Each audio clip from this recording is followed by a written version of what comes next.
Next Generation Meteorologist Joe Shock here from Patreon.com, YouTube, and StormChaserJS.com. Looking at our tropical update here for Tuesday, September 21st, 2021. And things are relatively quiet now. We do have a few weak tropical storms, but things are going to get very interesting as we come towards the end of the week. So we have Peter here.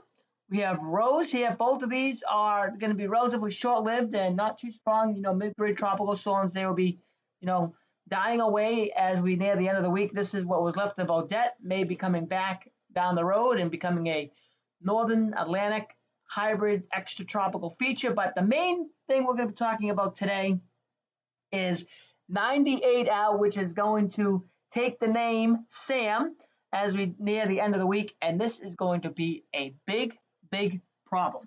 Okay, so here is the European on the MJO, and you can see we're over here in phase 4.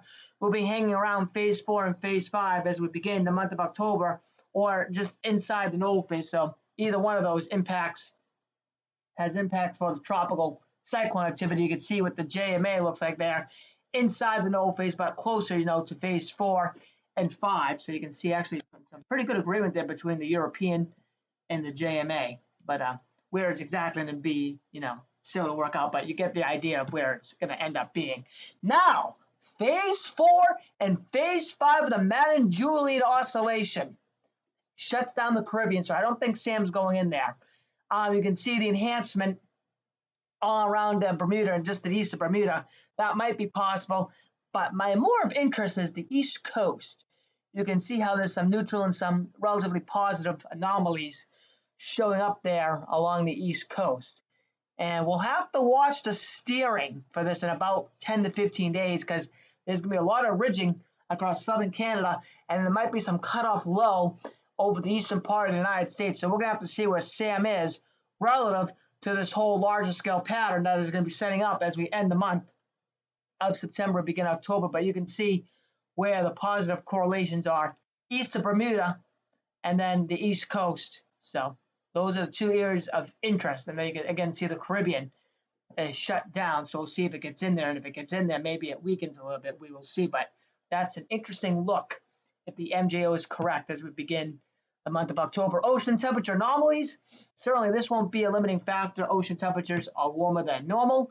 Here's the JMA from last Thursday. This is this week that we're in now. You can see here went Odette. Here is Peter. Here is 98L out here. You can see the most sinking areas in the Caribbean, so that will remain shut down for a couple more weeks. Here we are, week 2, which begins this Saturday, the 25th, and goes to the first day of October, which is going to be next the weekend after. So you can see what it looks like here. You can see this is where now Sam is somewhere along the East Coast, not in the Caribbean. And then you can see here a lot of ridging going on, and there could be some troughing. So depending on where this tropical cyclone is, it certainly could be a real threat for the East Coast as we end the month of September and begin the month of October. And that shows up quite nicely here in the European ensembles through day 10. Sam is somewhere in the northern Caribbean here, and it could be quite strong. You can see a few members take it out. There could be some weakness, but most of the members have this thing further south, which I like. And we'll see what happens from here on out. But you can see it. Do I have the 500? No, this is the surface pressure. I thought I had the 500 on, but you can see some very powerful members, even a member of 925 millibars in there, and that shows up quite nicely here.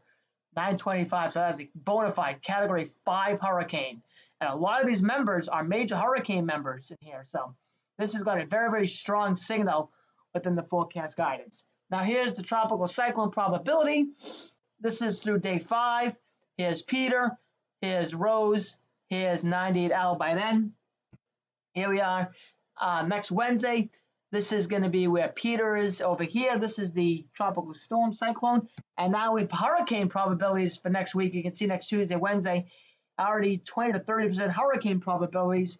And then as we get out here in the extended range through around day 12 or so, day 13, Saturday, October 2nd, 0Z Sunday, October 3rd, you can see this thing is approaching into the Bahamas with some very high probabilities of 50 to 60% showing up, and hurricane probabilities of 20 to 30%, even a little speckle right there of 30 to 40%. So this is a huge signal for the Southwest Atlantic at this given time frame. Remember, this is Saturday evening, October 2nd. Very, very interesting to see that this far out. So that is certainly a problem. So here's my development favorability, obviously keeping Atlantic green light, but you can see here, once I think Sam gets past 50 west, which will be Sam, I think by the probably the end of the week, probably Friday, Thursday or Friday at the latest. Once this passes 50 west, I think this is going to really crank up and likely end up being a major hurricane as it comes into possibly at least the northern part of these islands over here, and could even be further than that, Puerto Rico and possibly the Dominican. So this is going to be really watching at some point, possibly the southeastern part of the Bahama chain. So as we get towards day 10 or so, this is going to be an area to watch very, very closely. But you can see where Sam will be coming across roughly over the next 7 to 10 days or so, most likely in this red area that I have highlighted here. So very, very interesting situation going on. And Sam is going to likely be a long track hurricane. That's it for now, and thank you for watching.